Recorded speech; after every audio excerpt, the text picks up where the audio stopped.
We got LA Carolina all as well to talk about now. 3-4 on the rotation here. Carolina minus 135 to minus 140. So some Carolina money coming in this morning. This opened closer to minus 125. The total 5.5 shaded to the under in this game. Carolina Hurricanes. So, unbelievably, and if you don't, nobody knows much about this team like the casual hockey fan. We do obviously, but the casual hockey fan does not because they don't see this team very often. Maybe some people don't even realize they're actually in a playoff spot right now. If the season ended today, the second wild card team in the Eastern Conference, and I don't know how they've done it, but one thing they have done is they've been competitive, and they're actually a team that, for the most part, you can rely on them really focusing in on the defensive end of the ice. They're not a team that's loaded with a gifted offensive skill set, offensive weapons. Sebastian Aho's really carried the day for them. We know Jeff Skinner, a capable option as well, but it's not a team loaded with offensive weaponry. I mean, I think there's a couple guys on this Carolina team in terms of younger players. Victor Rask, they expect more out of these guys. They haven't exactly gotten it at times this season. But Carolina, here they are.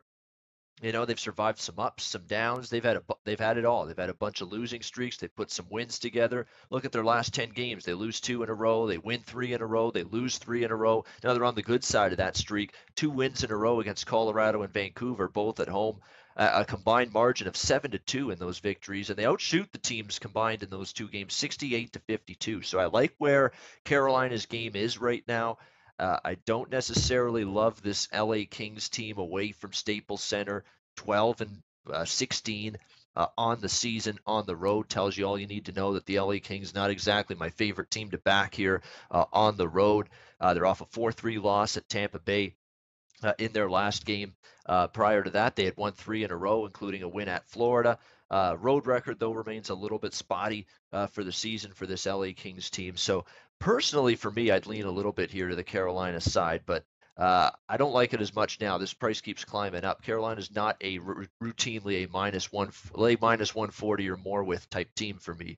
That gets a little pricey for me. But I think if you get below that still, you can make a play on Carolina. I did early at a better price than this, but even now I got to go ahead and recommend I'd go with Carolina here. They're feeling good vibes right now. They've kept the shots on goal to a minimum, and they can play the type of game that LA has to play to beat you, and that's defensively. And Carolina's done that these last 2 games. So to me, Carolina, the side is the one I'm going to be looking at here.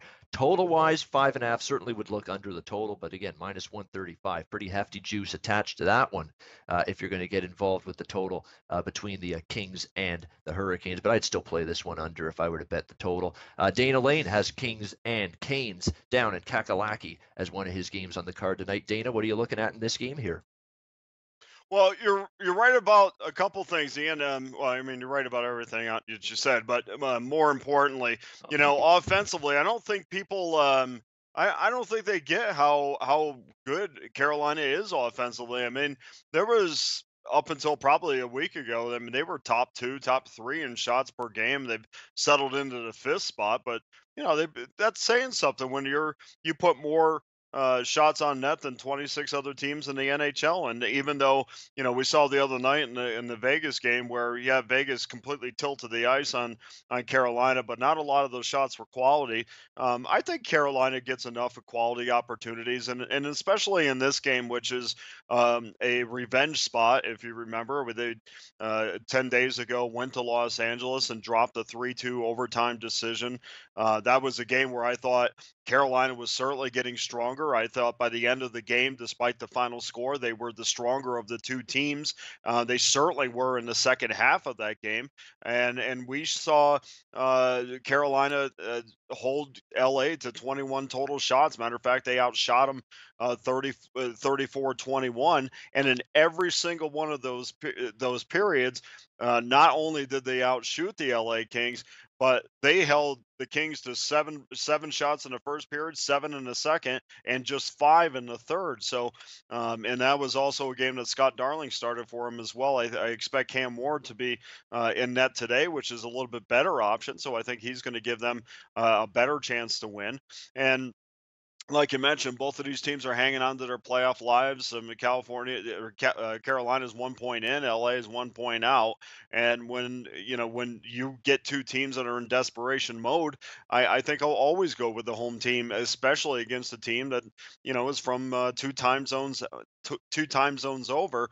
And Carolina, in current form in their last 3 games, it's only 2-0-1, and I like to get a little bit more than 3 games when I'm talking about current form. But in those 3 games, they've allowed 4 goals. So if I'm getting the better of the two teams at home in a revenge spot, and I think they're playing on top of their game defensively, I have no problem laying $1.35 with Carolina.